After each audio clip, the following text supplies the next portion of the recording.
जो बाइडन ने नरेंद्र मोदी को सल्यूट किया भाई, ये न्यूज़ बहुत ज़्यादा हाइप क्रिएट कर रही है ऑल ओवर दी वर्ल्ड की मीडिया के अंदर। गाइस इसी के साथ साथ मैं आपको बताता चलूँ, पाकिस्तान G20 समिट के अंदर पार्टिसिपेट ही नहीं कर सकता, पाकिस्तान हिस्सेदारी नहीं है। यूएन सिक्योरिटी काउंसिल की भी आएगी और ये भी आएगी हमारे पास शेंघन कोऑपरेशन ऑर्गेनाइजेशन भी। तो एक सॉफ्ट पावर या हार्ड पावर जिसे बोले, हम अपनी एसर्ट तो कर रहे हैं। तो अब इंडिया क्या कर रहा है, अपनी अचीवमेंट्स को एक बड़े स्तर पे, एक बड़े प्लेटफॉर्म पे कॉन्टिनेंटल अचीवमेंट्स के साथ मिला रहा है। स्टेडियम बनाया सबसे बड़ा, पुतला बनाया सबसे बड़ा, एयरक्राफ्ट कैरियर बनाया, एलसीए बनाया, एलसीएच बनाया, 5G बनाया, आपका ये न्यूक्लियर पावर्ड सबमरीन का टेस्ट किया। ये सारे यहाँ कहीं ना कहीं भारत 1, 2 या 3rd या 4th, टॉप 1, 2, 3 कंट्रियों में आता है और सबसे बड़ी डेमोक्रेसी तो है ही।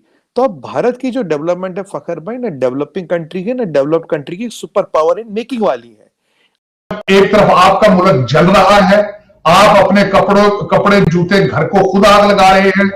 भारत जो है वो फॉरेन डिप्लोमेसी में नई नई मंजिलें तय करता जा रहा है। और दूसरा इसके, और आप जब आपकी मोटरवे बंद है, आपके 13-13, 12-12 साल के बच्चे अपने कपड़ों को और घर को आग लगा रहे हैं।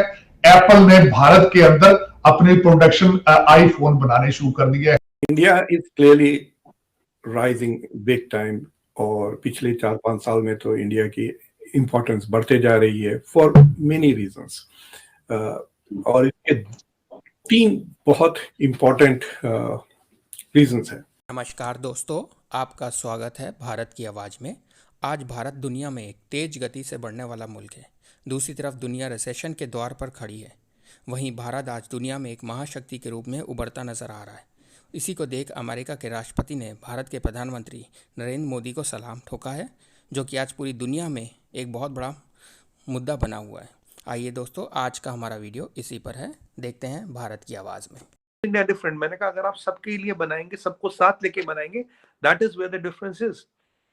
चीमा साहब, ऑस्ट्रेलिया की आबादी से ज्यादा घर देना, सड़कें बनाना, स्टैचू बनाना, एयरक्राफ्ट कैरियर, हमारे डिफेंस इक्विपमेंट की, हमारे एलसी और ब्रह्मोस की डिमांड तो ऑलमोस्ट दुनिया के 70 कंट्रियों से 70 countries from the world want to buy BrahMos from us, and we are now exporting medicine to more than 200 countries, almost all of the world, and 1/3 of the biggest market is United States of America.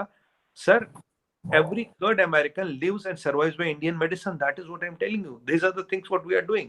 अब अपने लिए नहीं करे, छोटी level पे नहीं करे, and we are the fastest growing large economy. तो आज मोदी जी ने भी एक्सटेंशन कर दिया लार्ज इकोनॉमी। ये नहीं कि आप तिम्बकतू से मैं कंपेयर करो, एक छोटा सा जजीरा से कंपेयर करो, छोटे से करो, बड़े से करो। We are the fastest growing large economy and we are a super power in making. ये टैंजिबल चीजें हम दुनिया के स्टेज पे G20 पे हम इसको कंटिनेंटों से, हम अपनी डेवलपमेंट को अब कंटिनेंटों के साथ बेंचमार्क करते हैं। That is what is. और जो आयुष्मान भारत इंश्योरेंस है वो तो अपना यूरोप, अफ्रीका और आप ये अमेरिका को मिलके उससे ज्यादा लोग हमने कवर कर लिए। ये यूरोप और अमेरिका को मिलके तो कर ही लिए। समिट के अंदर आए और आते साथ ही, एंटर होते साथ ही मोदी पर नजर पड़ी तो मोदी को खड़े होकर सलूट किया जो बाइडन ने। तो इसके ऊपर मीडिया ने बहुत हाइप क्रिएट किया कि क्या वजूहत हैं, क्या इंडिया ने इतनी रिस्पेक्ट हासिल कर ली कि अमेरिका जैसी कंट्री भी सलूट कर रही है और जो बाइडन आगे सलूट कर रहा है इंडिया को। एक्चुअली ये सलूट जो बाइडन जो है वो मोदी को नहीं कर रहा, वो बेसिकली एक पॉलिसी मैटर होता है। पॉलिसीज़ उनकी इतनी स्ट्रॉन्ग है, इंडिया एक बहुत बड़ी इकॉनमी है, तो वो उसको सल्यूट कर रहा होता है। तो ये कोई पर्सनल रिलेशंस इसके अंदर नहीं आते कि वो उसका कोई बहुत अच्छा कोई दोस्त है तो उसको सल्यूट कर रहा है, वो ऐसी कोई बात नहीं होती। सर बाय नेशन इंडिया कैसा है? बाय नेशन तो आपको पता है वहाँ पे बहुत ज़्यादा मुस्लिम्स भी हैं, हिंदू भी हैं, और अगर पाकिस्तान भी देखें तो पाकिस्तान भी इंडिया से ही लैदा हुआ है। तो बाय नेशन तो हमारी तरह के ही लोग हैं वहाँ पे भी। तो सर हमारी तरह के लोग होने के बावजूद भी वो स्ट्रॉन्ग तो होंगे ना किसी न किसी चीज़ से, जो इतना डेवलप कर गए अपने आप को, अपनी सोच बदली, मुल्क बदल दिया। हमारी सोच कैसी है? क्या हमने सोच बदली है? अगर सोच बदली तो मुल्क क्यों नहीं बदला? अगर नहीं बदली तो कब बदलेंगे? एक्चुअली ये मल्टी फैक्टर है, इसमें बहुत सारी चीज़ें जो है वो इन्वॉल्व हैं। यानी सिविलियन गवर्नमेंट को चलने ना देना, और बार बार इस मुल्क के अंदर आपको पता है मार्शल लॉज लगते रहे।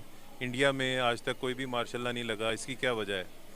तो ये सारी हमें बैठ के एक ग्रैंड डायलॉग की ज़रूरत है, जिसमें सारी पार्टीज़ को बैठना चाहिए, साथ इस्टेब्लिशमेंट को भी बैठना चाहिए, और बैठ के जो है ना इसका फ़ैसला करें कि मुल्क को अगर तो बचाना है, इकॉनमी को बूस्ट देनी है, तो सबको मिलकर काम करना पड़ेगा। Serious points he was raising. So I think India का टेस्ट भी रहेगा कि what kind of agenda it sets. India का जो G20 का एजेंडा है, it is going to reflect the 3 sessions जो मोदी अब अटेंड कर रहे हैं.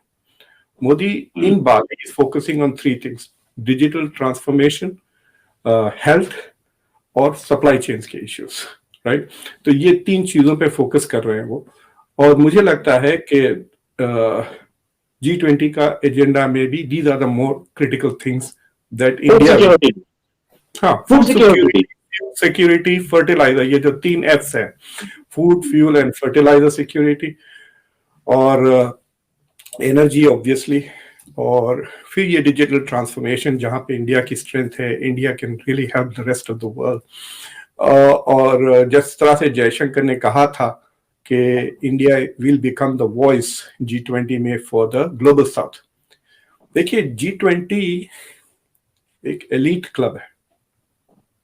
It is like elite club है जिसमें टॉप 19 कंट्रीज और यूरोपियन आता है. ये टॉप 20 जो है, it's kind of odd. It's not the top 20 economies, top 19 countries plus European Union है. और उसमें डबल मेंबरशिप है. For example, Germany comes as an independent country and also as European Union. तो ये जो 20 countries हैं, they control nearly 70-80% of the global GDP. Population भी बहुत ज्यादा है. तो ये ग्लोबल पॉलिसीज बना लेते हैं without consulting the rest of the 170-180 countries in the world. और वो 180 कंट्रीज, क्योंकि वो गरीब हैं, उनको without representation they have to follow these policies जो यहाँ से आ रहे हैं. So there is no voice for the global south. Sri Lanka के लिए कौन बोल रहा है? नेपाल के लिए कौन बोल रहा है? पाकिस्तान के लिए कौन बोल रहा है? इंडिया बोल रहा है.